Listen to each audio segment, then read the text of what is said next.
Hi guys and welcome back. So today I'm going to be showing you how to make profiteroles. Let's begin. So just before we get into today's video, I wanted to say a massive thank you for stopping by. Don't forget to like, comment and subscribe. Clicking the notification bell, then you'll be notified whenever I upload.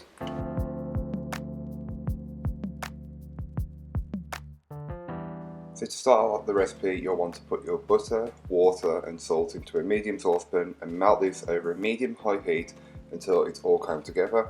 Take it off the heat and then add in the flour and mix this until it's combined. Just mix it until there are no traces of the flour whatsoever.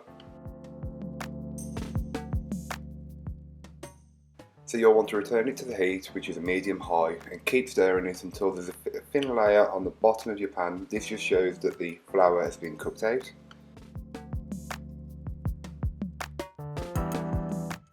So before you add the eggs, you'll want to cool down the mixture just a little bit. So you'll want to beat it with a wooden spoon, a whisk, a hand mixer or a stand mixer, whichever you've got.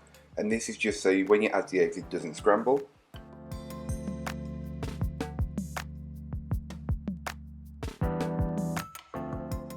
So now that my mixture has cooled down, I can start adding my egg, just incorporating a little bit at a time, beating well until it's fully incorporated.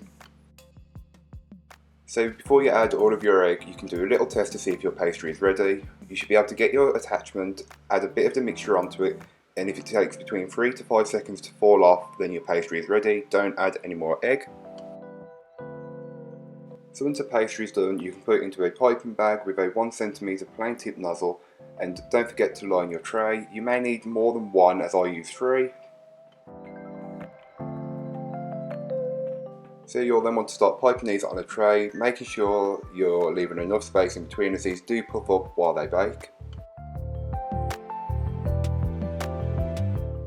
You may notice that mine have got peaks on them, so I just use a small amount of water on my finger and just dab that down, and then I egg wash them all so they get a golden bake.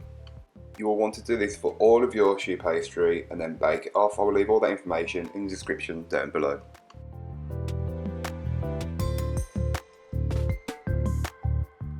So once baked, you can then transfer them onto a cooling rack to cool completely before you add your filling or your topping.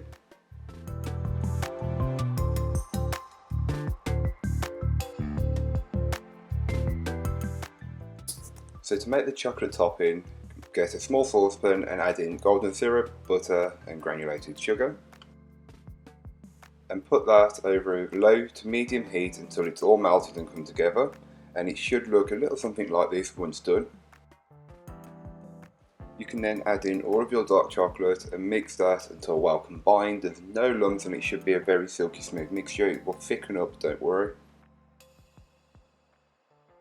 Transfer that into a small bowl so you can dip the top of your profiteroles into it. I made way too much of the chocolate topping, so I will leave a half recipe down in the description down below if you are interested in making these.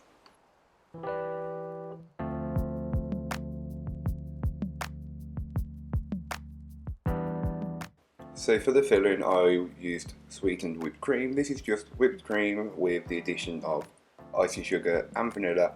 I then put that into a disposable piping bag along with a nozzle that can get into the profiterole. So to fill and finish your profiteroles, you'll want to make a small hole in the bottom of the choux bun, filling it with the whipped cream. You will then want to dip it in the chocolate topping that we made earlier on and then set aside for the chocolate to set. Repeat this stage for as many of the profiteroles as you would like. And that is how you make profiteroles. So thank you for watching. If you've enjoyed, don't forget to like, comment and subscribe for more from me. I'll be back next week with another video. If you have any suggestions for future videos, leave them in the comments down below or send me a message on Twitter or Instagram with your suggestion. Don't forget to follow me on social media so you may get some sneak peeks and behind the scenes bits of what's coming up on my channel. Bye guys.